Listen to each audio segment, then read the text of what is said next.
Nice to see you all gathered here. Holiday weekend. It's also Happy New Year. When I first came to the seminary, I think 1 year ago, I started with our Old Testament professor. I was on my way into the Episcopal Church.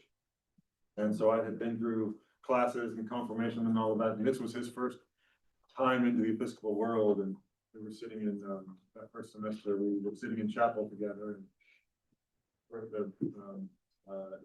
the administrator got up to make chapel announcements and said, "First of all, Happy New Year" on the first Monday of Advent. And Steve Bishop turned to me and said, "Is that some kind of weird Episcopal thing?"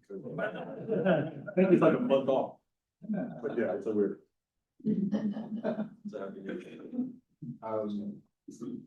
I excited about the content of the next few weeks. Calling it Prophets of the Coming King and Advent Forum at St. Julian's. So there's a typo right on the first slide. Got kicked off well. Advent Forum at St. Julian's. Or it could, if I put a comment in there, it could be like I'm telling you. Advent Forum, St. Julian's. Either way, something's missing. If you were here for the first service, you've heard Emery start to make some of those connections about the promises of the prophets and the promises of the Advent season, and what the Gospel of Matthew is doing by incorporating. Matthew does it especially. All the Gospel do it to some extent, but Matthew especially incorporates the language of the prophets into the birth of Christ story. So part of what I want to talk about is why they do that. What's it doing in our faith language to incorporate the language of the Hebrew prophets, particularly now during the Advent season. So that's part of today's conversation. Prophets of the Coming King. Here's the ground that we'll be covering. This for 3 weeks. Man, I needed more coffee when I was creating these slides. So that third one is not December 2nd because the 14th. And the 14th we'll have a guest. We're going to do a little one of the of our sister parishes. We're going to do a Christianette swap. St. Matthew's. Andrew Benko is going to come. He's in fact, a specialist in Old Testament literature. So you won't get a theologian making stuff up about the Old Testament. Well, today, but you'll get Andrew. Is he from the seminary too? No, he's not. He has a dual position with the diocese. He is whatever it's called, the head person in charge of the Iona School. So he puts together the curriculum for the Iona School of Ministry. His wife was though, right? His wife was, yeah. His wife, Hope Benko, was our admissions director for a lot of years. She's now at St. David's. She's a priest at St. David's. And he's on staff at St. Matthew's. A lot of real inside baseball going on. There's inside baseball going on. That's right. Iona School of Ministry is what educates people who are preparing to be ordained deacons, permanent deacons, like not transitional deacons who go on to be priests, but deacons, and bivocational priests in our diocese. So we have a priest who serves some of our smaller congregations, rural communities, who are bivocational.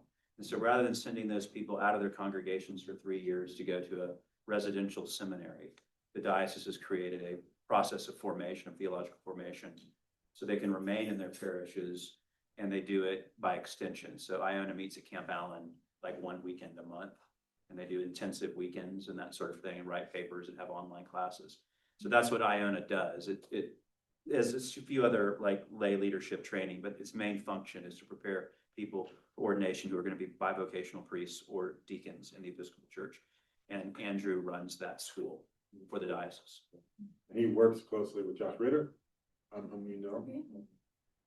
They both in that sort of educational arm of the diocese. Oh, so that'll be fun. So I'll be down at St. Matt's talking about You'll make it. Yeah, I'll make up. It's okay. Be a sweat. And, yeah, so, while we're here on this slide, the lectionary gives us a series of prophetic texts, mostly Isaiah. Today we're gonna be talking about Isaiah. And in fact, this year, our lectionary works on, cycles through 3 years, so years A, B, and C. We're in A. We're in A. During year A, the Advent readings are all, the prophetic texts in Advent are all Isaiah. We're gonna hear a lot of Isaiah for the next few weeks. I can't remember exactly how it falls, but during years B and C, you get a little bit of Isaiah, but then you get other prophets as well, and you get Zephaniah, Jeremiah, Micah, and Malachi, just one reading. I think it's one reading from each of those, one of the years. So these are the prophets that show up in the lectionary during Advent. So these are the ones that I wanted to focus on. And Andrew said he was happy to take all 3, but he didn't want to tack on Zephaniah to them as well. So we've been negotiating how that's going to. You can talk about one of them, 2 of them, whatever you want. Lead us in a good conversation. So see what he brings, and you can report back. So yeah, so those are the texts that show up in the lectionary. And then today, before we start in with Isaiah, I just want to talk a bit about what those texts are doing. One of the things that I like to say about the prophetic texts in Scripture is they're not quite what we think of when we think of prophet. We think of prophecy as sort of like fortune telling. And that's a sort of a connotation of the term. And so when you read Isaiah saying something like, "And the virgin shall be with child and give birth," it sounds like, wow, that's really good future prediction, that he knew that was going to happen. You can kind of see where that develops, but it develops out of something that's a bit deeper than that. It's not crystal ball work, but it's noticing patterns of the way God works in the story of Israel. And Isaiah saying that same God who worked in this way in the past is going to follow that same pattern and going to work that way now. And if you study the context, the historical context, you can sort of see, oh, Isaiah is sort of paying attention to the clash of kingdoms, and he's paying attention to the needs of the people, and he's saying, what would it mean to take the pattern of the God that we believe in and say, how would that same God act now in a way that's characteristic, a way that sort of fits the character of who God is? So then when Matthew picks that text up and says, this happened to fulfill what was told in the prophet, and the virgin shall give birth, it sounds to our ears like, wow, Matthew's finally cracked what that prophet was talking about. I wonder, they must have been really confused back in Isaiah's day, because they had to wait 500-600 years to find out what it was really about. That's not what Matthew's saying. I think Matthew's saying, I'm gonna do an Isaiah move. And I'm gonna say that's the way that God acted back in the way what God did in the days of Isaiah. I'm gonna say that's the same God who's acting now. And so that pattern that we can see fulfilled, and some of the storyline might even fit.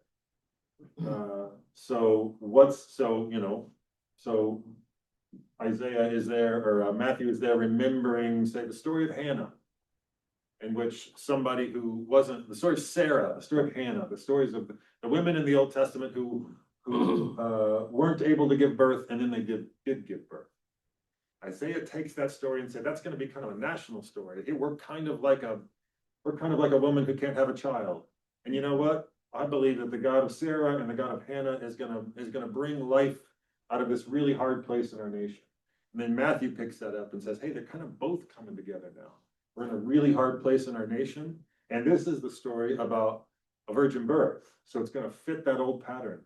And what do we see emerge from the sort of a faith in this God in this new moment? And that becomes the sort of the pattern that Matthew uses to tell the Jesus story. So patterns, not predictions, is the way that I think about the prophets. The prophets are saying, can you see what's what the character of God is like, and then ask yourself, what would be characteristic of that God now? If the same God that we believe in is the God who did these things and acted in this way and cared for the people that way, that same God is at work now, what might that look like? It's gonna have the same shape.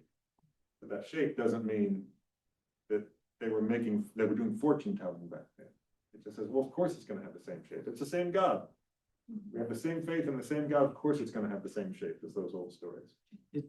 Does that not only take away sort of the, all the end times and the prediction of this? Not only do you not look at, that I don't think most of us do, but look at, it's gonna be Thursday, but Yeah. not only not Thursday, but not even really, don't look at it as, here comes the end. It's more of the cycle, the birth, death, resurrection, or whatever is, what we've seen this before in a sense.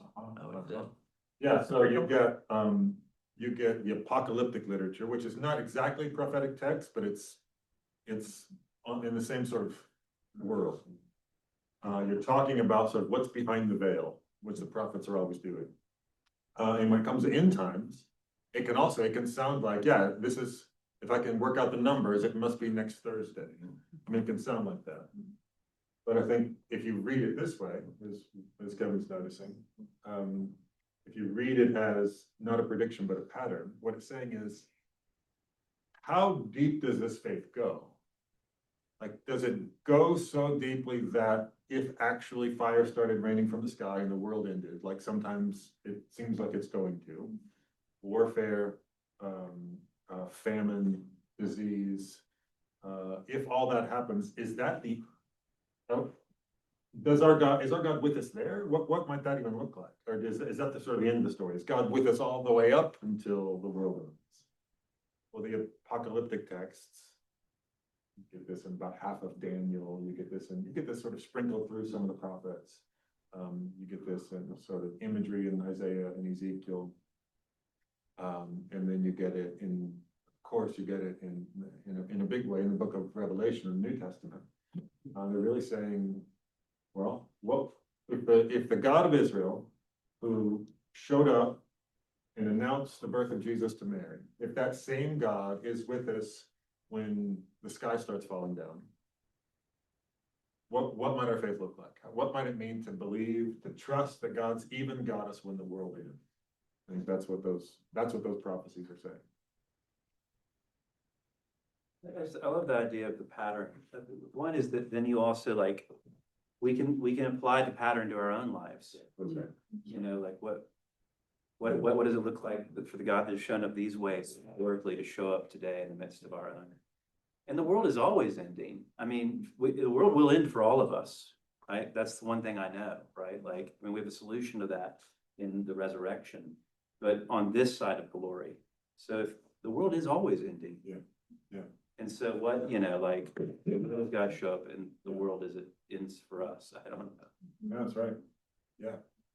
So in some sense, the book of Revelation is about our own death, and the death of our loved ones. Like, worlds are ending. Like, what does it mean? And it's mysterious, and there are things beyond the veil that are hard to fathom. Yeah, we kind of know that, right? Like, we have no idea what that brings. But the story of Revelation is, God's got us. God's got us through all the wildness and craziness and the mysteries out there. Maybe, yeah, just another part of what Miles was saying. I think that Our lives. what? I just said our lives, is that what you're talking Yeah, the Isaiah prophecy, the virgin shall be with child, or the young woman shall be with child.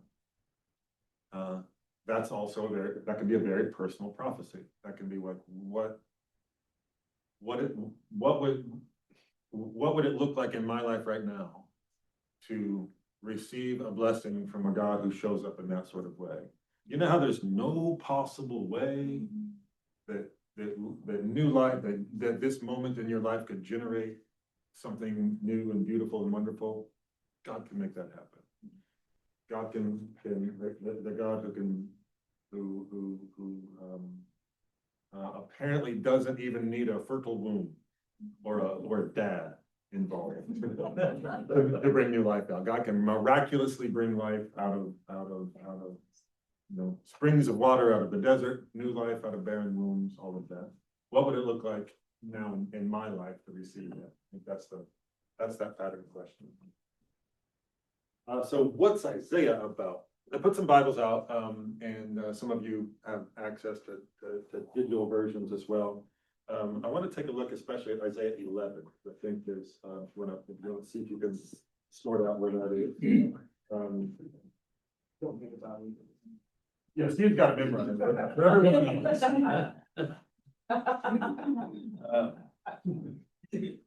I'm still back on the prophets. Okay. Slow down. Yeah. Isaiah 11, or just Isaiah 11? Just Isaiah, just find Isaiah 11 and we'll access it here in a moment. So a few notes about Isaiah. This is taking place in between, so there's a moment in the Old Testament story, the Hebrew Bible story, where the United Kingdoms with the 12 tribes splits, northern and southern. Judah is the southern, Israel, what's just called Israel usually, is the northern. Northern consists of 10 of those 12 tribes. And there are two big tragedies in the what we call the Second Temple period, the almost Second Temple period, in the later history. So after you got the Exodus, slavery, that's one big tragedy. But then when they settle the land, they get kings, they get King David, all of that, and then there's two big tragedies that happen. The first big tragedy is the exile of the northern kingdom. The Assyrians come and they take over the land and they cart the folks off into exile. And that actually is the end of the story of those 10 tribes in the historical record. This is what's called the lost tribes of Israel. The Assyrians are this powerful army, powerful people, and they take over that whole northern kingdom. We don't hear from them again. So there's some prophecies that are about when the Messiah comes, we'll know because the lost tribes will come parading back into the land. That's part of that story. Isaiah is writing after that, from the south, from the southern kingdom. And that's really the context. Like, look at what happened there. That's pretty scary. The southern kingdom is independent. It didn't happen to them, but there's a threat that holds up, that looms over them. Now, the second, what happens after the writing of Isaiah, or probably in between some of the writings of Isaiah, we can get more to that if we need to, is this what I'm calling the second big tragedy, and that's the exile of the southern kingdom. This is the Babylonian exile. Babylon comes and takes over the southern kingdom and carts them off, and this is where you get Nebuchadnezzar and Daniel and all of that. Isaiah's writing in between. The biggest chunk of Isaiah is in between. When the big threat is Assyria, who took over our friends to the north. And there's also this sort of threat, maybe allied, we're not sure, in Egypt. So the kind of the political context of Isaiah is, here we are, southern kingdom under threat. We don't want what happened to the 10 tribes to the north to happen to us. How do we avoid that? Do we make alliances with the Assyrians? What are the risks if we make alliances with the Assyrians? Do we get a really powerful ally in the Egyptians? What are the costs and benefits of that? Do we kind of keep playing back and forth between them generation to generation to make sure that we're going to use one to sort of ward the other one off? These are the politics that the kings are playing out. In the middle of it, Isaiah prophesies that as much as it's basically, this is the big basic prophecy of Isaiah, at least for the first 40 chapters. The big basic prophecy is, as much as it seems like the kings of the earth have all the power and authority, and that our path to survival is about figuring out which one to rely on, Actually, that's not the case. Actually, the God who made us, the God who called us into being, the God who chose Abraham, the God who is our God, the God of David and Solomon and all of those folks, is still got us. And actually, that's the power. That's the true power. That's the one we can trust. And part of the way this plays out is God says, the kings of Assyria and Egypt don't even know this, but they're like tools in my hand. I'm just kind of working history with them. They think they're in charge, but I'm actually, it's like the hammer telling the carpenter, I'm in charge of the building of this house. Isaiah says, no, actually somebody's holding that hand. And so then it plays out, what does it look like? What's going on in history if Assyria is just a tool in the hands of God? That's so hopeful to remember in this time of the Mm.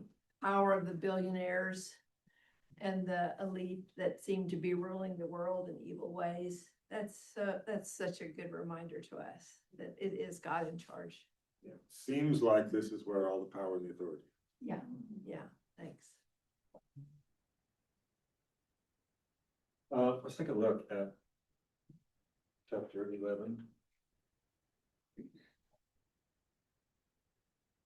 I like looking here because you can really get a sense of that, the way, the pattern that Isaiah is noticing here.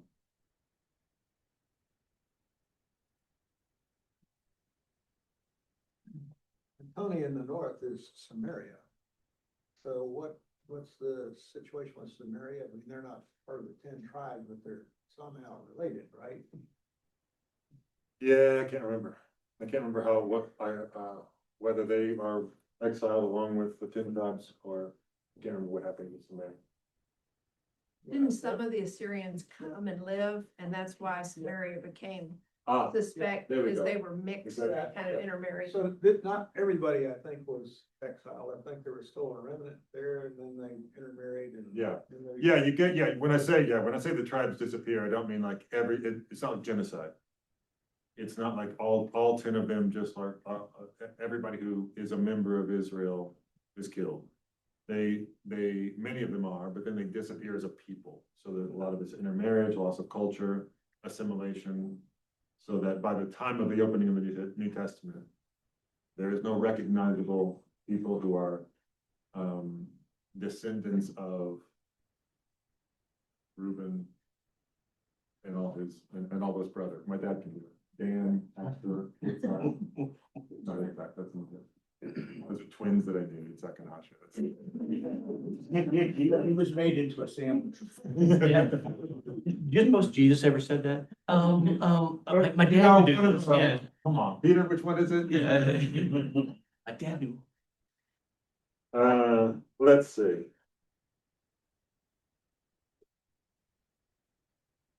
It is interesting though that a lot of the parables include Samaritans as the good guys. In some ways, the story is like written as that they intermarried and therefore in the context of like purity codes and things like Yeah, that, like yeah. they kind of went astray. But then Jesus comes in the stories he's telling, Samaritans are recast as like they were the only ones who stopped. They were, and in a sense that Judah pride, like we are the real Israel.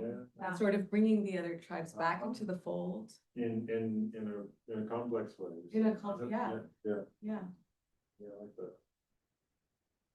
that. But so lots going on in chapter 11. We'll take a look at one of the texts, and the earlier text in a moment. I want to direct your attention to starting in verse 10. Start there at the remnant stop. On that day, the root of Jesse, so I'm reading from the NRSV, some of you have the English Standard Version, some of you have the New Revised. On that day, the root of Jesse shall stand as a signal to the peoples. The nations shall inquire of him, and his dwelling shall be glorious.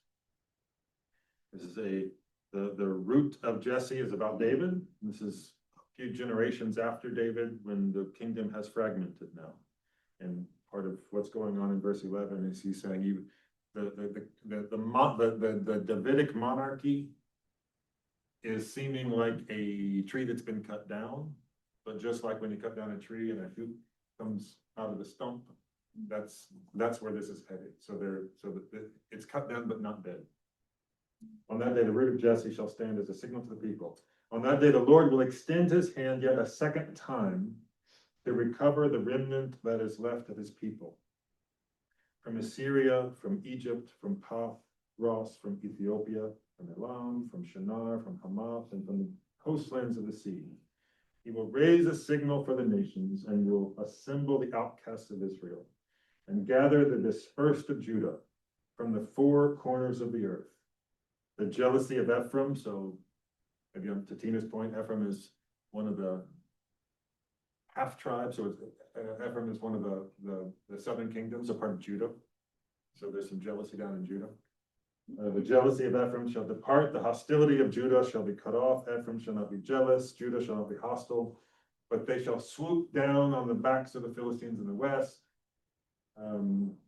They shall put forth their hand against Edom and Moab and the Ammonites, the non-Jewish peoples. And the Lord will utterly destroy the tongues of the sea of Egypt and will wave his hand over the river with his scorching wind. What does that sound like? Party in the sea, What's that? party. Yeah. The tongue, so we've got Egypt, when you've got Egypt, a river, wind, splitting into channels now. It will split it into 7 channels. What about I destroy? Will wave his hand and will split it into 7 channels and make a way to cross on foot. So there shall be a highway from Assyria for the remnant that is left of his people, as there was for Israel when they came up from the land of Egypt. So you see the pattern that he's thinking about here, right? He's like, how about that Exodus story? Exodus is the founding story of Israel. I mean, you've got a people remade, and remember how the Exodus story goes. Like when God says to Moses, "Free my people," Moses basically says, "I don't know you, and neither do they. Like we don't know that we have a God. So who are you?" Like God has to reintroduce himself to Israel, like reform Israel and say, you think that like Israel basically thinks, yeah, we know who we are. We're slaves in Egypt. And God says, no, you're my people. And this has been this way for generations. You've just forgotten. So one of the versions of the 10 Commandments in the Old Testament, the 4th commandment, remember the Sabbath and keep it holy. In Deuteronomy, that is about remembering who you are. It says, remember the Sabbath day and keep it holy, because work for 6 days and then take a load off, because you're not slaves. If you were slaves in the land of Egypt, then you wouldn't get a day of rest. But your day of rest will be a way of reminding yourselves and your children, we're not slaves. That's not who we are. We're the people in covenant with the God of Abraham and Isaac and Jacob. So Isaiah remembers that story. He says, yeah, there was a part, God's winds parted the waters, and there was no way. They were trapped. And yet Pharaoh's army was nothing for the God of Moses, the God of Abraham, Isaac, and Jacob. Maybe that's our story now. So he remembers that story. I also like that he's going to take that river in Assyria, and it's going to split out into 7, and they're going to walk across 7 channels. 7, any associations with 7? It's the biblical number of completeness, and it's the creation story. Yeah. It's we get 7 right up front. And when God says, God's creation time is going to consist in 7s. We're going to do repetitions of 7. You're going to kind of walk through the week, and we're going to rest on the 7th day. And reforming the people after the exile is going to be not just walking across the Red Sea, but walking across the rivers of creation. So recreating the people once again. So this is when I hear Isaiah say God will extend his hand a second time to recover the remnant that is left of his people. I hear Isaiah saying, notice the pattern. Remember who God is. Remember how God created us? Remember how that God who created us brought us out of Egypt? What's that God gonna do now? How's that God gonna act in this moment? And then this is later, this is for Lent. I mentioned, this is the context and the storyline basically for the first 39 chapters, of Israel, of Isaiah, excuse me, the other I word. Something else happens in chapter 40. This is where you get what we sometimes call the suffering servant songs. So most likely written later, so this sometimes we say first Isaiah, second Isaiah. First Isaiah situated in between the exiles. Second Isaiah probably written after the Babylonian exile. And now you're asking a new question, a new version of that question. Well, this whole thing about it's gonna be fine, don't worry about Assyria and don't worry about Egypt was kind of a bait and switch, because then here came Babylon and Nebuchadnezzar and we got carted off into exile anyway. So that a new edition of Isaiah comes out, Isaiah edition 2. New redactors, new editors who say, how do you tell the story now? And this is where they say the promised one who's gonna lead us back into God's holy mountain, to use the image from early Isaiah. That's gonna also involve some real suffering. So he's gonna lead us, but he's gonna be like one who's led like a lamb to the slaughter. So passing through pain and suffering and torture and abuse is not going to be enough to end God's promise to us. That's the message of second Isaiah. And that's the one we read during Lent, because those are the ones we pick up as, I see this pattern told in Jesus, not just in the birth of Jesus, but in the suffering and the death of Jesus. That's, maybe he's a kind of suffering servant. Maybe that's the part of the story that we can pick up on there. So there's the prophet of Isaiah in 8 or 9 minutes. These are the texts that we look at over the next few weeks. We heard from chapter 2 today. We'll hear 11 next week, and then we'll hear from 35 and from 7. And we'll circle back around and grab the earlier one. We're not following, with the lectionary text, especially with the prophets. We're not following through like chronologically, but we're finding passages that name a pattern that's appropriate to that particular day and that particular set of texts. And what I'd love to look at is still in chapter 11. I want to look at the ones we'll actually be looking at next week. 11, 1 through 10. And what I think I'd like to do is I'll read it and then we'll just do some table discussion for a few minutes. And here's the 2 questions I want us to be thinking about. Just first of all, what do you notice in the text? Maybe especially in light of our conversation so far, what do you notice in the text? And that can be like older patterns or anything at all. But then the next question, I want us to think about what pattern emerges that makes a good Advent reading. How might this be? Why is this something that we might grab and say this is a reading? This pattern that emerges here is something that is going to prepare us for the coming of Christ into the world. All right, so chapter 11, verses 1 through 10. A shoot shall come out from the stump of Jesse, and a branch shall grow out of his roots. The Spirit of the Lord shall rest on him, the Spirit of wisdom and understanding, the Spirit of counsel and might, the Spirit of knowledge and the fear of the Lord. His delight shall be in the fear of the Lord. He shall not judge by what his eyes see, or decide by what his ears hear, but with righteousness he shall judge the poor, and decide with equity for the meek of the earth. He shall strike the earth with the rod of his mouth, and with the breath of his lips he shall kill the wicked. Righteousness shall be the belt around his waist, and faithfulness the belt around his loins. The wolf shall live with the lamb. This is the actual wording. Often you hear the lion and the lamb shall lie down together, but it's actually a wolf. The wolf shall live with the lamb. The leopard shall lie down with the kid, baby goat. The calf and the lion battling together, and a little child shall lead them. The cow and the bear shall graze. Their young shall lie down together. The lion shall eat straw like the ox is a great line from C.S. Lewis, where he says, if this is the kingdom of heaven, it sounds like heaven to us, but it probably sounds like hell to the lion. I'm gonna have to eat straw? I'm gonna be so. The lion shall eat straw like the ox. The nursing child shall play over the hole of the asp, and the weaned child shall put its hand on the adder's den. They will not hurt or destroy on all my holy mountain, for the earth will be full of the knowledge of the Lord as the waters cover the sea.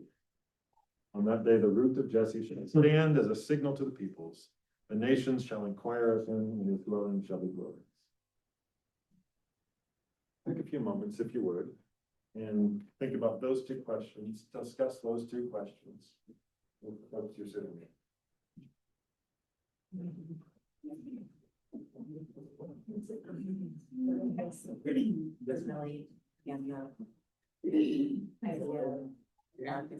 What's that? Text.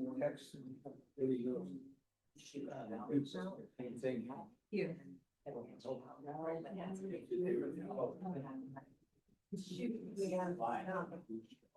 Join and listen. Never happened. The child, like, that's great, you can be able to regrow it, regrow it, or so, you know, something about like that, sure. And like this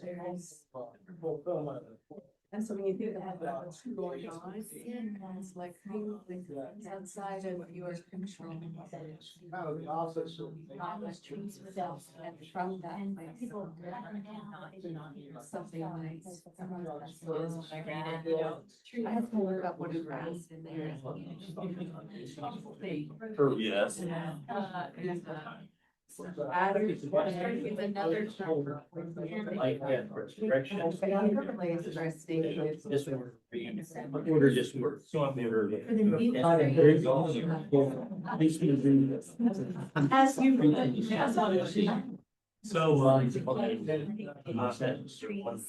to me, great fear. And resurrection. Yeah. Pleasure at all days. My year. So many things people. And then somebody goes. Oh, yeah. The most. So. And that second part. The problem is if you want to. That's Such a. That's like. Wonderful. Everything, like, the end. That's how we saw the end. That was a resurrection. And there's something. Something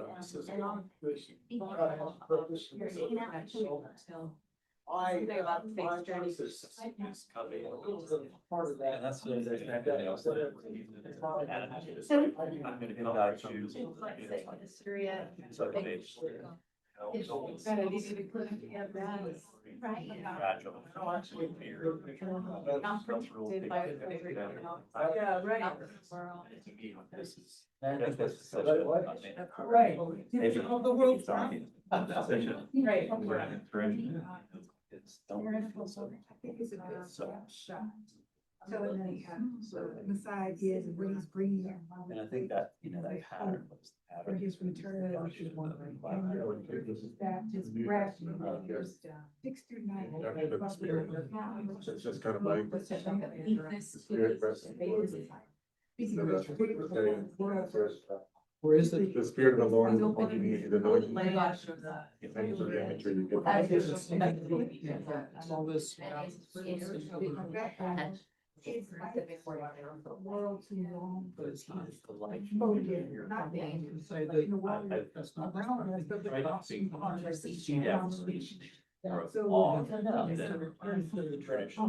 Here, like, look out for the. Yeah, we always joke about the government, you know, well, you know. But yes, what he says, the light shall be in the. Makes me think. Fearing, in this case, must be looking at the awesome.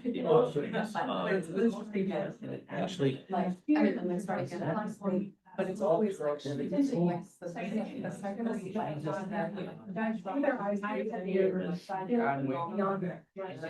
No, we're not talking about people specifically here, but his delight should be in the. Mine's sort of, or not, they're like. The humanity. Never a Yeah, nation. just humanity for me. You can fully understand what he's saying here. Especially, Renew. context here is, I'm afraid of, I'm afraid of this area, I'm afraid of Israel. It's almost like the fear is almost like, what if you were the one you should be afraid of? Wonder if you could actually trust. Yeah. Some of the people there, there's something that human costume. That's saying that too. We're waiting for it's not necessary beyond what. Just because we're not. Low hanging fruit and a little child. And a Yeah. little child shall be. Yeah. That feels That's good. what I'm saying. I guess You noticed it, yeah. Sorry, you just trump your ace there, Patrick. Yeah.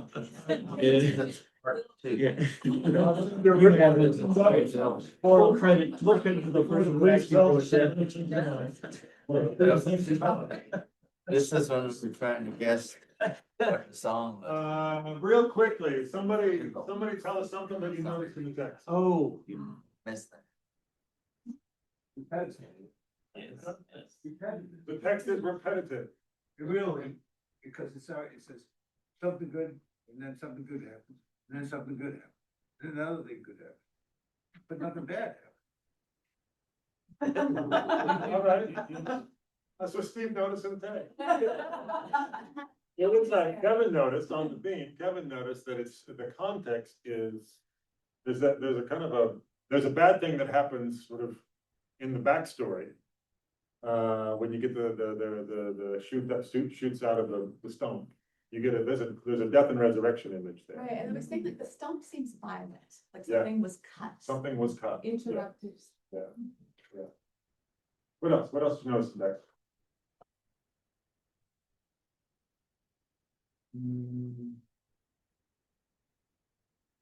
How about Michelle's group? What did y'all notice? Well, we were talking about kind of how it starts with a stump, and it's kind of the wonder of what is coming from that stump. And as a kind of, it could be a who, it could be a what, it could be a church community. Yeah. And then kind of it goes down and it kind of verse 3 and verse 4 kind of stuck out by saying his delight shall be in the fear of the Lord, and he shall not judge by what his eyes see. Kind of not looking at just the surface, but looking deeper than that. And I feel like my connection to that kind of was kind of verses 6 through 9, talking about how even things that we think shouldn't get along still are able to. Kind of looking beyond this surface connection of no, they can't get along, but in reality, they could. Yeah. Which maybe connects a little bit with what Tina was noticing in the New Testament with Jesus walking, sitting at the well with a woman from Samaria. There's a little bit of lion or sheep and wolf. Lamb and wolf. Oxen and cow. Aggie and Longhorn. Maybe not the weekend to say that one. It's possible though. With God all. Anybody else notice a pattern here? Why do you think we've kind of named some of it? I said, there was like a shoot is vulnerable and a baby is vulnerable. Yeah. And Kevin noticed just a little child. Oh, yeah. Yeah, Patrick actually had it. A couple of you know. That's okay. The image of the little child leading them in, that's still the sort of the vulnerable, the vulnerable shoot. Yeah, so we kind of noticed that it seems like God's purpose was a return to Eden, to that would be the kind of the return to Eden. Yeah, so here's this little shoot growing out of a stump, the cutting off of the stump is violent, and by the end you get sort of verdant pastures on growing on the side of the mountain. So something rich and lively and creation-y is happening. Gordon, Gordon. Is that- It's a good story. The garden. It's a good story, and good things happen, and then more good things happen. Yes, that's right. Hey, thanks y'all for the conversation. Come back next week. We'll see what else we can. Great summary. Michelle.